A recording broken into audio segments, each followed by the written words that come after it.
Welcome to SDIT online classes. I am Dr. P.S. Kaushik, Principal at Sri Digambar Institute of Technology, Dausa, Rajasthan. This is my 29th second lecture, that is analysis of mass moment of inertia. Let us recollect what we learnt till now about moment of inertia. We learnt about what is moment of inertia. It is of two types, that is mass moment of inertia and section or area moment of inertia. We studied about the perpendicular axis thought, then parallel axis thought, then we studied about radius of gyration. We derived simple relations of moment of inertia, and we analyzed the few cases of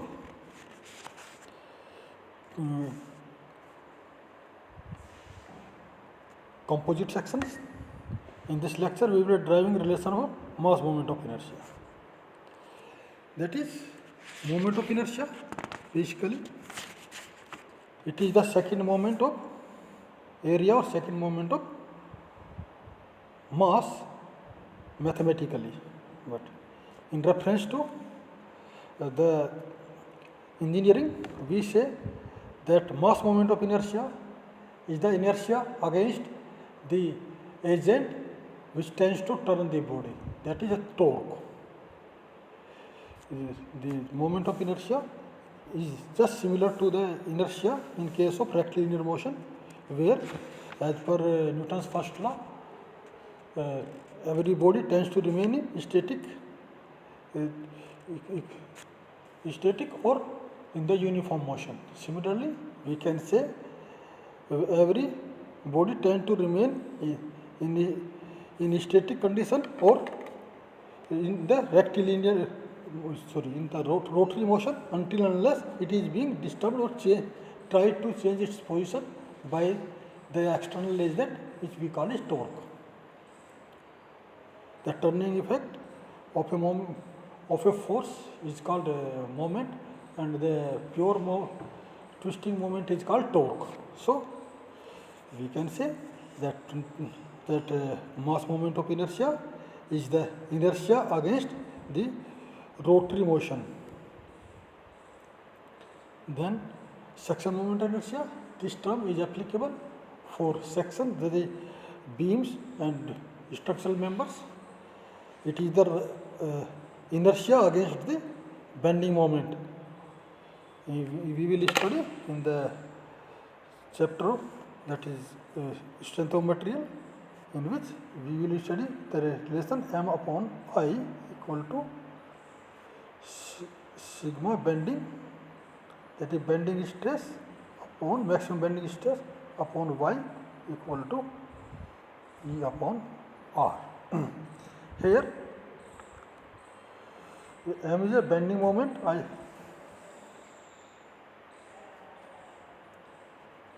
M upon I equal to sigma B upon Y equal to E upon R. Here M is the bending moment, I is the moment of inertia, this sigma B is the bending stress at the outer fiber, Y is the distance from neutral axis to the outer fiber, E is the Young modulus of elasticity, and R is the curvature of bending. Here you can say that M upon I equal to, say, sigma I upon Y equal to sigma B, bending. For the same bending stress, M upon I upon Y is proportional to M, where I upon Y is called section modulus. Section modulus.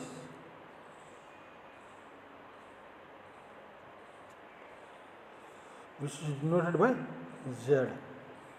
So M upon Z, you can say that M upon Z equal to sigma B. So for the same bending strength, which is the material property of the beam, you can resist more bending moment with the say if your I upon y is maximum, or you can say if of I is maximum, and for that condition your beam will be strong in bending. You can see in the buildings, in your colleges also, that a beam is a rectangular section. This is a rectangular section beam, and its depth d is much more than its width b. There is a simple relation. Being a civil engineer, you should know that if there is a beam, say this is the beam, these are two pillars on which it is being kept, then the simple relation in construction industry is that fit of the span, this is span, fit of the span is taken as depth of the ring in inches. That is, depth of the beam will be in inches. If you say this beam is of 20 feet span, then ring the beam depth should be also be 20 inches. This is the relation for this. Okay. Now, perpendicular axis theorem. It is a relation to find the moment of inertia about an axis which is perpendicular to the both the x and y axis and passing through the point of concurrency. The relation was very simple again. This is your y axis, this is your x axis, and this is the section. You can say if its centroid is placed here, then this is your y bar and this is your x bar, and if you draw this is z bar, you can say z bar is square equal to x square plus y square. So multiply both sides by area of the section, that is A and A, then this is the IXX, this is IY and this is IZ. So you can conclude that IZ equal to IX plus IY. This is called the perpendicular axis theorem. This IZ is also called polar moment of inertia. Why we call it polar moment of inertia? That for any a pole is the one structural member whose length is much higher than its, much larger than its cross-sectional dimensions. These are cross-sectional dimensions, and its length is this much. So we call it pole. For example, you say that any electrical line passing the pole, we call electric pole. Electric khamba we call basically, since its cross-sectional dimensions are much lesser than its length. Length is around 18 to 20 feet, whereas cross-section area is around half feet by 1 feet. Or a circular will be hardly 1 feet diameter. So we call it pole, and any length and the axis which is along the length is called polar axis, and the moment of inertia about this axis is called polar moment of inertia. I think you are clear now. Next is parallel axis theorem. This theorem says that if this is a section, any section, its centroidal axis is this x, and any axis which is away from it, and at s distance, that is AB. So parallel axis theorem says that IAB equal to IX plus h square A. H is the distance between the centroidal axis and the axis under reference, and the Ix is the centroidal moment of inertia of that section. Then radius of gyration, it is defined as mathematically I equal to a k square or k equal to under root of I upon a. Okay, then the essence of this radius of gyration is that if this is a section, say this is a rectangular section, and we want to know the moment of inertia about this axis, say AB, from it, then if we shift, if this is the centroidal axis, if we shift this area to a position and convert it into a point or a line such that its distance from this axis of reference is k, such that its moment of inertia remains unchanged, then this distance k will be called radius of gyration. The significance of radius of gyration is that if we know the moment of inertia of any section or a mass or a body about an axis, then we can find, if we know the radius of gyration of the body from a reference axis, then we can find out its moment of inertia without knowing considering the dimensions of the or shape of the section or body. If we know its mass and if we know its radius of gyration, then we can easily find out the moment of inertia about the section under consideration, about the line under consideration. Then we draw relations, we analyze cases of composite section in last 3 lectures. Now in this lecture we will be finding the mass moment of inertia.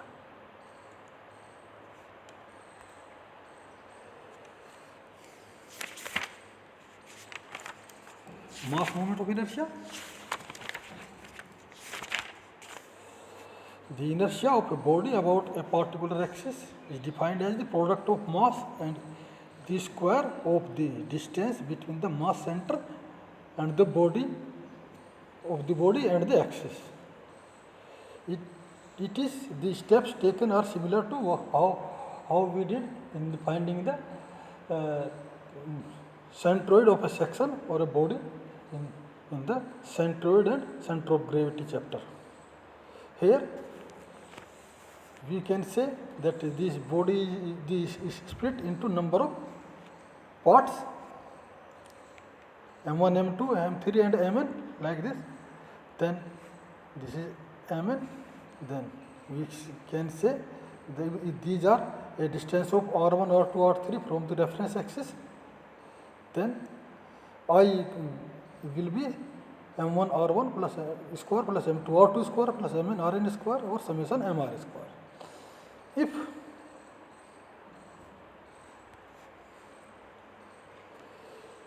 If we break this body into very small minute sections, then we can the summation can be expressed in integral form. Hence we can say that I equal to integral r square dm. The radius of gyration k of the body with respect to prescribed axis is defined by the relation I is equal to k square m, as I told you earlier, that otherwise, and k equal to under root I upon m. M is the total mass of the body. The radius of gyration gives the measure of distance at which the entire mass of the body is assumed to be concentrated. The unit mass moment of inertia is kg meter square and the radius of gyration is meter. The parallel axis form as defined earlier, this is the section, this is the body with centroidal at C, small x-axis is the centroidal axis, where the capital x-axis is the axis under consideration. Then we can say I capital X equal to I small x plus distance say is h so h square into capital N. So this is the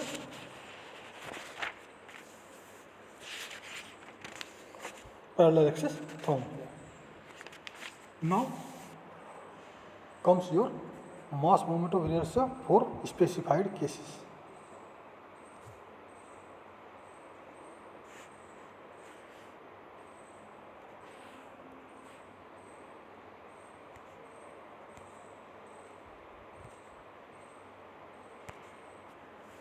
This is the mass moment of inertia for specified cases. First is thin uniform rod. This figure shows a thin uniform rod of length L. Consider the small elemental length dx located at a distance x from the centroidal axis yy. This is your centroidal axis. Centroid you can find out similarly as you did in the chapter. Centroidal moment of inertia, say it is x distance and dx is length. So dm is equal to m dx. This is the one. Then mass moment of inertia of element about the axis is dm x square. Dm is x d m dx. So m x square dx you can write like this. Yeah. The mass moment of inertia of entire section will be integral m integration minus, this is minus L by 2, this is plus L by 2. So minus L by 2 to L by 2 x square dx. On integration we find that it is coming out to be ml cube by 12, m into L is the total mass. So you can say ml square by 12 is the relation. If the required, it is required to determine the mass moment of inertia of the rod about axis yy. At the left end of the rod, we can use the parallel axis thorn. So applying the relation parallel axis thorn here, this is the parallel axis thorn relation. Then we find that it is ml square by 3.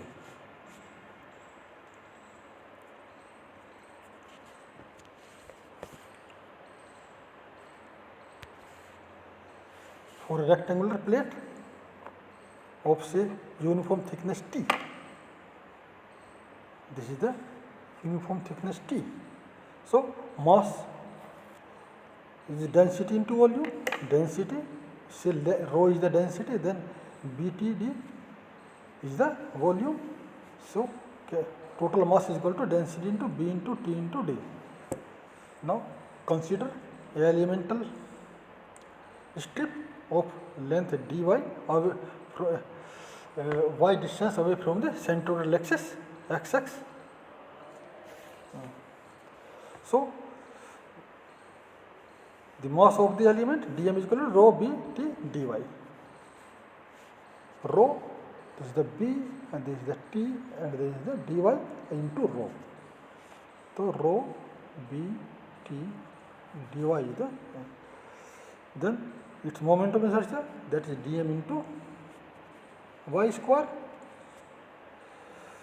So putting the value of dm here, this, then it becomes here that rho b t y square dy.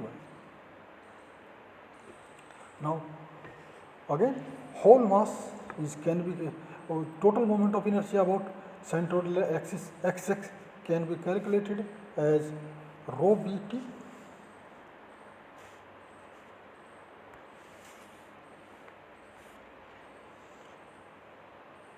that is integration from minus d by 2 to d by 2 y square dy. Then it comes out to be on integration that rho bt d square by 12, or it comes out to be 1 by 12 md square. Now you can correlate it with the thin rectangular section also. If this was a section, we know that about this x axis it was I x was b d cube by 12. Then multiply it by density and uniform thickness. So we can write it like this: rho into T into B into d cube by 12. Here take one d out of this, that you can say that you can write it d square. Then this term is m. So you can write it m d square by 12, which is your relation. So if you have any doubt, you can proceed like this. Should I tell you again? Okay, once more. This is your rectangular section. This is a plane. These are centroidal axis x, and this is y and y. You know that moment of inertia of this section about this centroidal axis x is equal to b d cube by 12. I told you earlier that you have to make a cube of the dimension which is perpendicular to the axis of reference. So this d is the perpendicular axis, perpendicular is this dimension, and b is the along the dimension. So you have to make a cube of this. So we made it b d cube by 12. Okay. Now if you want to convert it to the mass moment of inertia, here only you can say that in the under consideration is the rectangular plate of thickness, uniform thickness T and density rho. So you can say multiply it by rho and density and like b d cube by 12. You did it. Now this one dimension of d remove and write it rho into T to b into d square by 12. This is called, this is m. So you can say that it is m d square by 12.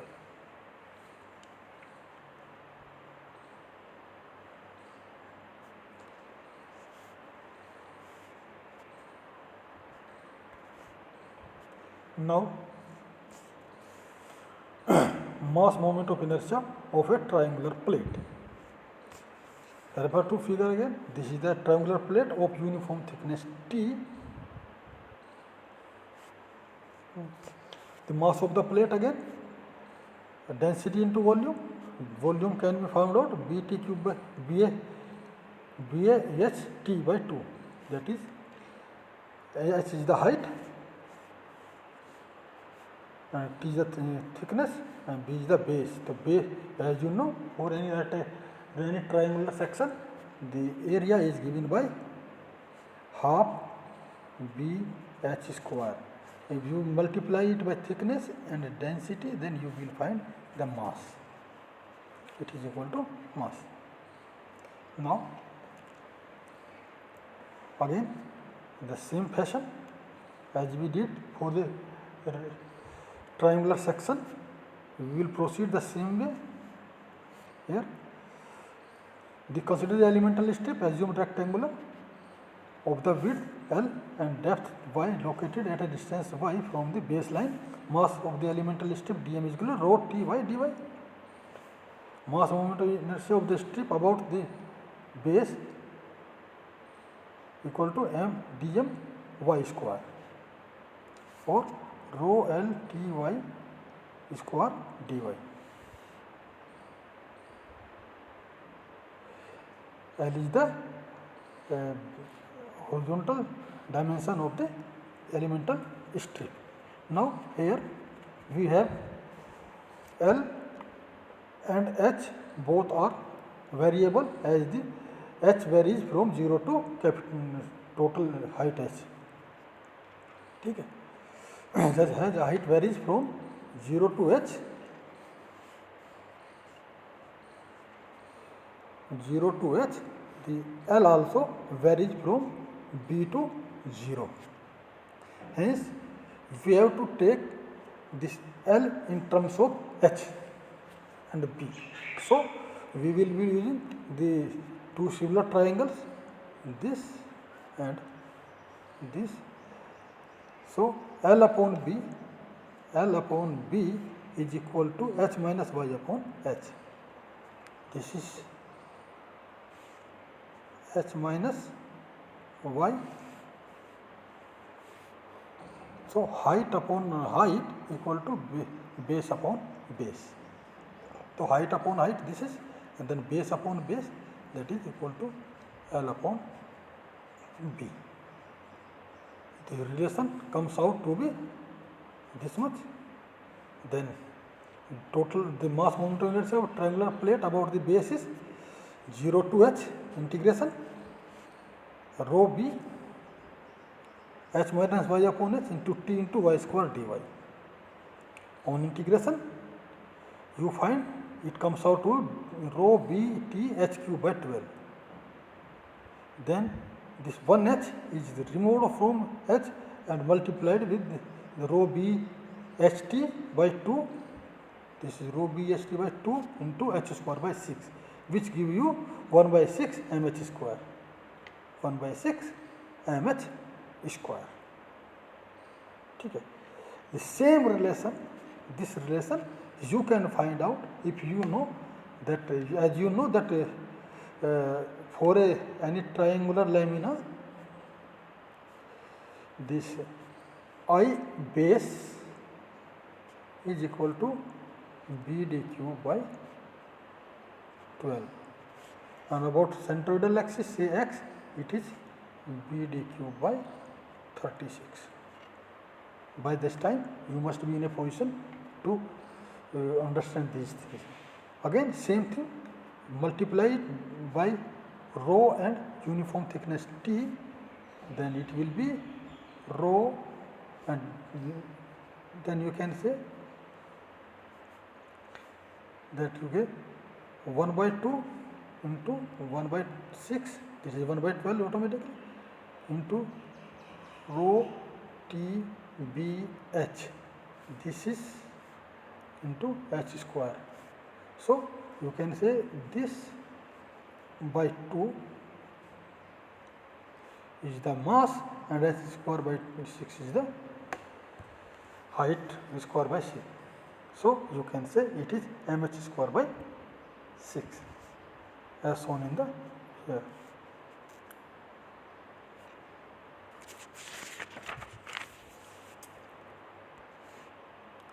Next is the mass moment inertia of a circular lamina. Here again the figure shows a circular lamina. This is a circular lamina of uniform thickness T and density rho. Mass of the plate is density into volume, that is density into area into thickness. Area you know pi r square, a thickness is T, then multiply by rho, then it becomes the total mass of the plate. Consider the elementary ring. Again consider a small elementary ring this much, this center of the thickness dx at a distance x from the center. This is your section view. T thickness or is the radius and diameter is say d. Then consider the elementary ring of radius r with width dr. Mass of the ring is rho into pi r plus dr square minus pi r square. How? We have found out into the thickness. How? The area of this section, small section, this area minus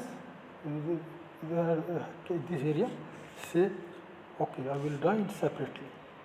This is the say plate. this is the of thickness dr and this is r distance away. So first of all total area of up to this, the radius is r plus dr, so pi r square is the total. So you can say square into pi is the total area up to this, minus the area below the strip, this is pi r square. Multiply it by T, then it becomes the mass of the strip.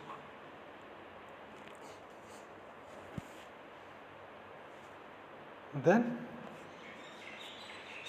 in the same fashion, mass moment of inertia of the elementary ring about the polar axis. This is the perpendicular to the section is the polar axis. This is vertical axis going vertical to the plane of paper. As we know, this is dm r square. We put the value of dm and integrate it from 0 to r like this. When you integrate it as 0 to r, so it becomes 2 pi t rho r cube dr. So on integration 2 pi t rho 0 to r cube dr, on integration it comes out 0 pi r square t into r square by 2. This rho pi r square into t is the mass, total mass, that is, so it comes out to be m r square by 2. Now m r square by 2, apply the parallel theorem that Iz equal to Ix plus Iy. Here Ix equal to Iy, since the section is symmetrical about both the axes. So you can say Iz equal to 2 pi x or Ix equal to Iz by 2, that is m r square by 4. Similarly is the case for Yn. So Iy equal to Ix equal to Iz by 2 equal to m r square by 4.